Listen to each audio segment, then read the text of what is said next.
talk about transit just. On the back side of the letter, I did a brief summary of the transit service we do here in Sac County. I did not include the Howard Center work that we do on the sheet. So this is strictly what the county supports us in. The ridership, you'll notice South Sac is down a little bit. That'd be the Auburn area. Sac County is up substantially this past year. That's due in large part to Howard Center has turned a lot of their people into the waiver programs, and so we're billing those people separately, and it's all the county waiver programs, and that's a big reason for that substantial increase. Same way in the miles. So it and I apologize, I have miles for Guthrie County. They are not. They are for Sac County, but I'm not a very good typist and I'm the worst proofreader, so I saved a lot of time and didn't change that one. The operating costs are, again, just for the Sac County operations. We keep 5 light-duty buses up in this area. 2 of them are virtually brand new. The match funds help buy these. Myers both are running pretty new vehicles.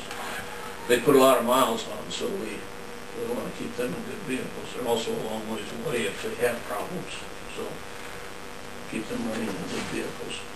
We've got a couple minivans and 1 standard van, and now those buses those vehicles that includes the Howard Center fleet also. We have a couple of vehicles there. We have 3 full-time drivers up here, 1 part-time driver. We provide services to virtually anybody that needs them, providing we can fit them in, and they can pay what we ask them to pay to help fund that. But general public, senior citizens, of course, people with disabilities, nursing homes, schools, daycares, preschools, churches, anything that's requested here in the county. We are still running 1 school route with Sac Community Schools, and that's transporting a student up to Storm Lake every day for special needs. We recently hired a 3rd person here in this part of the county, Christine Beechler, who does a lot of the in-town work now and does help with the medical trips.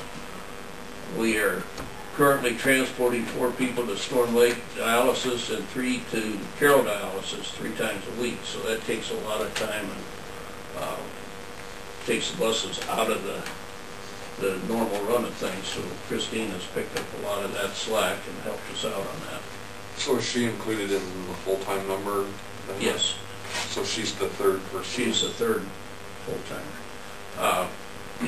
Orville Geyer at Auburn is still part-time. That's all he really wants. And then the 2 Myers. Yeah, they're the other 2 full-time. They run full-time plus. They keep them pretty busy. So, but it's been keeping us busy up here. We kind of enjoy that. I mentioned earlier that we have 2 virtually new buses with them. We try and keep them with the Myers, 2 Myerses, because they do the long distance traveling. Any questions? What those buses cost you? They run about $60,000, round figures. I am not buying any diesels at the moment because I can't figure out how to make those costs. Or we're buying the gas buses. We're buying the 176-inch wheelbase, which is stretched out a little bit. They're about 18 passengers. 2 to as many as 6 wheelchair positions. I bought New Hope down there with the bed. They like a lot of wheelchair positions and put down seats for. Most of them are 2 wheelchair positions and ambulatory seating. Some of the buses, I haven't bought any in the last year, we buy with built-in child restraint seats so that we can, for Head Start children, right into safe seating. Otherwise, we have to modify the seating and put booster seats and harnesses in, or head start things. Otherwise, 60,000 pitches, most of them.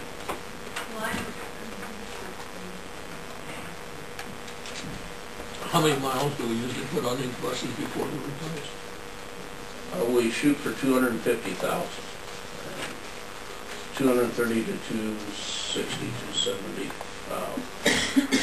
We run through a method with the state and ranking these buses as to replace them, because there's no way that we get enough money coming in from the federal government or anybody else to buy these, to replace the buses when the federal guidelines have been met. The federal guidelines are 4 years or 100,000 miles on these light duty buses, and we're just getting them broke in.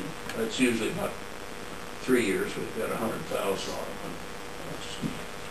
Our biggest problem is another reason that we aren't buying the diesels. It's quite a price increase, and at 250,000 miles, usually that bus is anywhere from 9 to 12 years old, and the chassis is rotting out on us, so we can't justify any longevity on the engine because there's not going to be anything to run. Makes sense. Any other questions? I thank you for your support. We appreciate the work you do. Well, thank you very much, gentlemen, for coming. Thank you. Thank you. I'll see you Wednesday or Thursday. Okay.